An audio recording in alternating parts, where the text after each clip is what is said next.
Hello दोस्तों, स्वागत है आप सभी का एक बार फिर से मिस्टर मैथ के यूट्यूब चैनल पर। और आज हम बात करेंगे क्वेश्चन नंबर 15 की, जो कि आरएमसी दिसंबर 2023 में आया था। मुझे पता है मैं बहुत पीछे चल रहा हूँ और मुझे जल्दी जल्दी क्वेश्चंस जानने हैं, लेकिन अब वही है कि पढ़ाना होता है। फिर अब जैसे आपने देखा भी होगा वीडियो ट्रिप वगैरह का, बच्चों के साथ मिलने भी टफ होता है, तो टाइम उतना निकालना मुश्किल हो जाता है। पर चले, मैं कोशिश करूँगा कि एग्ज़ाम आने से पहले सब कुछ डाल दूँ। मैंने किसी देरी के शुरू करते हैं।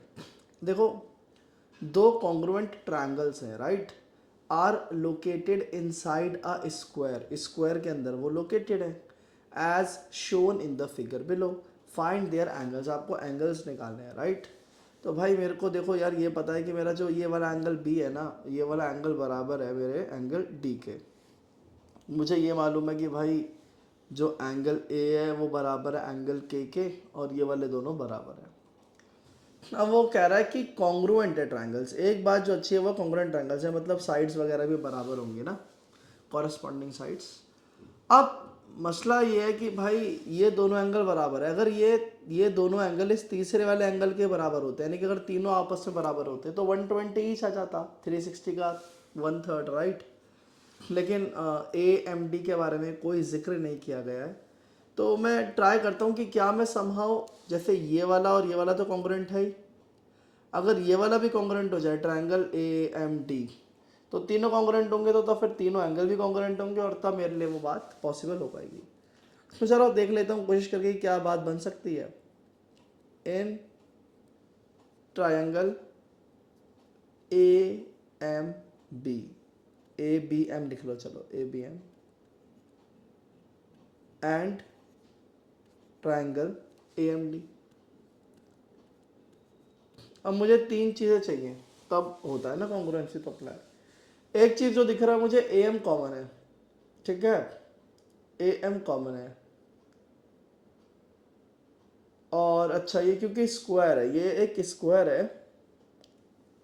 नो स्क्वायर होने की वजह से ए बी जो है वो, इसका वाला ए बी जो है वो इक्वल हो जाएगा इसके वाले ए डी के, है ना। क्यों?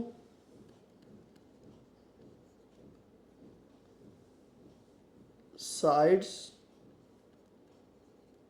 Of square are equal. अब इसके अलावा ए एम कॉमन भी है, तो आप कह सकते हो दोनों मौजूद है, ए एम बराबर ए एम हो जाएगा। रीज़न कि भाई कॉमन है। अच्छा, उम्मीद है कि तुम लोगों ने कॉन्ग्रुएंसी पढ़ी होगी, क्योंकि ये क्वेश्चन बिना कॉन्ग्रुएंसी के नहीं होगा। इसे तो मैं कहता हूँ 10th तक का सिलेबस कवर करोगे ना, तो ही आपको जो है मज़ा आएगा, वरना मज़ा नहीं आएगा। और तीसरी चीज़ इसमें क्या लूँ भाई, मुझे पता है ये ट्रायंगल और ये ट्रायंगल कॉन्ग्रुएंट है, ठीक है। तो इस वाले ट्रायंगल में जो ये वाली साइड है, ये इसके डबल वाले के सामने वाली, और इस वाले में जो डबल कौन सा, ये इसके सामने वाली, ये दोनों बराबर होने चाहिए ना, कॉरस्पॉन्डिंग साइड्स बराबर होंगी, कॉन्ग्रुएंट ट्रायंगल्स हैं। तो मतलब अगर बी एम और एम डी बराबर हो जाए, अगर बी एम बराबर हो जाए एम डी के, ठीक है, रीज़न कॉन्ग्रुएंट ट्रायंगल्स के पार्ट है ना। सीपीसीटी भी लिख सकता हूँ मैं, congruent parts of congruent triangles लिख सकता हूँ मैं, congruent parts of congruent triangles लिख सकता हूँ।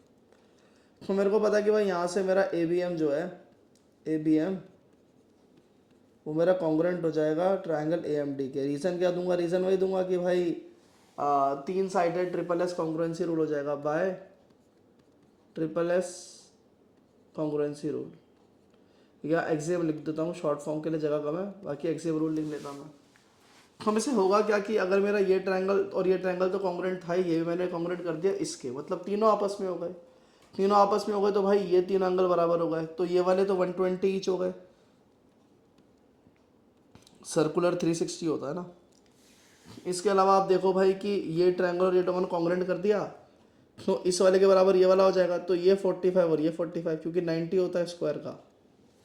तो अब लीनियर पेयर से वो फिर linear pair angle sum property से भाई ये निकाल लो, 120 और 45, 165, 170, 15 डिग्री ये आ जाएगा,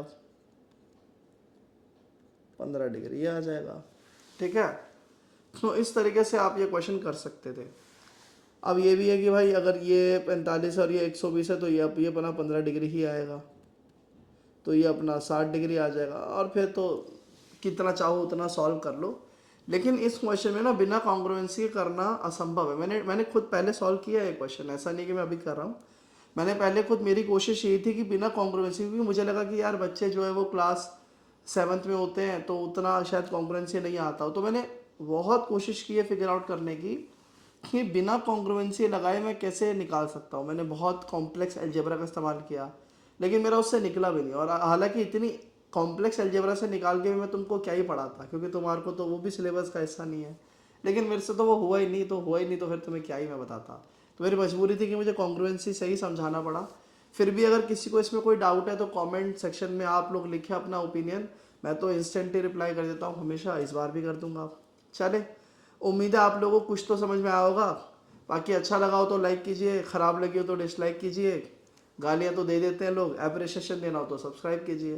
till then take care of yourself, have very good day. Jai Hind, जय भारत।